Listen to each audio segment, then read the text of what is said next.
একটা কথা আছে যে ন্যাড়া বেলতলায় একবারই যায়, কিন্তু হ্যান্সি ফ্লিকের বেলায় আসলে এখন বুঝতেছি না আসলে ব্যাপারটা আসলে কি। মানে হ্যান্সি ফ্লিক সে আসলে কি করতে চাইছে, মানে কিছুই যেন বোঝা যাচ্ছিল না। প্রথম হাফে বার্সেলোনা খুবই দুর্দান্ত ছিল এবং বার্সেলোনা প্রথম হাফে খেলছেও ভালো, একটা গোলও পেয়ে গেছে রাশফোর্ডের অ্যাসিস্ট থেকে। কিন্তু সেকেন্ড হাফে গিয়ে বার্সেলোনা যেন খেয়ে হারিয়ে ফেলেছে এবং মনে হচ্ছিল যে সে আগের সমস্যাগুলোই আবার বারবার আসতেছে। গত বছর ঠিক এই সমস্যাটার কারণেই ইন্টার মিলানের কাছে বার্সেলোনা কিন্তু হেরে বিদায় নিয়েছিল। অর্থাৎ বার্সেলোনার যে হাইলাইন ডিফেন্স, এই হাইলাইন ডিফেন্সের কাছেই কিন্তু কারণেই আসলে বার্সেলোনা কিন্তু হেরে গিয়েছে। হাইলাইন ডিফেন্স তো একটা বিষয় আছেই, হ্যান্সি ফ্লিক তার ট্যাকটিক্যালে এটাকে সে খুব ভালোভাবেই ইমপ্লিমেন্ট করতে পারছে হাইলাইন ডিফেন্সটা।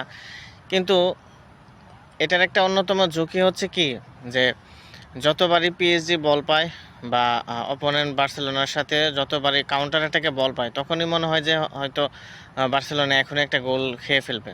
গতকাল ম্যাচেও কিন্তু ঠিক এরকমই হয়েছে। মানে আসলে কোত্থেকে শুরু করা যায়, মানে মনে হইতেছিল যে এখনই একটা গোল খেয়ে ফেলবে। যতবার পিএসজি কাউন্টার অ্যাটাকে গেছে মনে হয়েছে যে এখনই একটা গোল হয়ে যাবে। ঠিক সেই আগের সমস্যা, যে গত বছর যে সমস্যাটা ছিল ঠিক এই একই সমস্যা এবারও আসলে বার্সেলোনা দেখা যাচ্ছে। এবং একটা বিষয় আমারও বুঝে আসতেছে না, যে যদি হাইল্যান্ড ডিফেন্সে খেলতে হয় তাহলে যতবার অপোনেন্ট বল পায় কাউন্টার অ্যাটাকের সময় এটা 2 ভার্সেস 2, 3 ভার্সেস 3 কেন হয়? মানে অন্যান্য প্লেয়াররা কেন ডিফেন্সে আসলে হেল্প করতে আসে না? এটা হচ্ছে সবচেয়ে অন্যতম বড় কারণ। হাইল্যান্ড ডিফেন্স তো খেলা যাইতে পারে, কিন্তু কেন আসলে আসতেছে না অন্যান্য ডিফেন্সগুলো, অন্যান্য প্লেয়ার ডিফেন্স করার জন্য?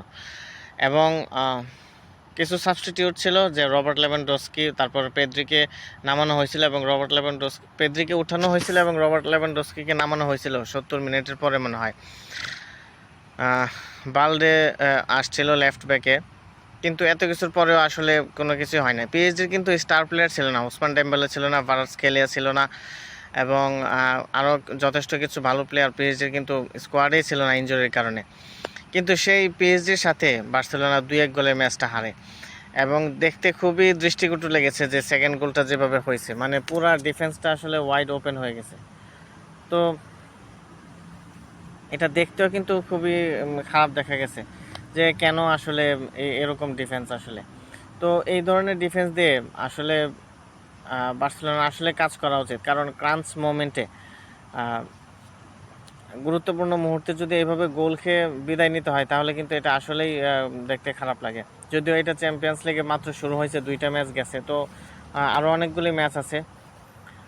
বার্সেলোনা হ্যান্সি ফ্লিক যদি এই বিষয়টি নিয়ে কাজ না করে, যে হাইল্যান্ড ডিফেন্সে তার যেই কাউন্টার অ্যাটাকে তার যে ডিফেন্সের দুর্বলতা, এটা যদি সে কাটায় না উঠতে পারে, তাহলে কিন্তু আসলে বিষয়টা খুবই, এটা বার্সেলোনার জন্য আসলে খুবই একটা ডাউনফল হবে।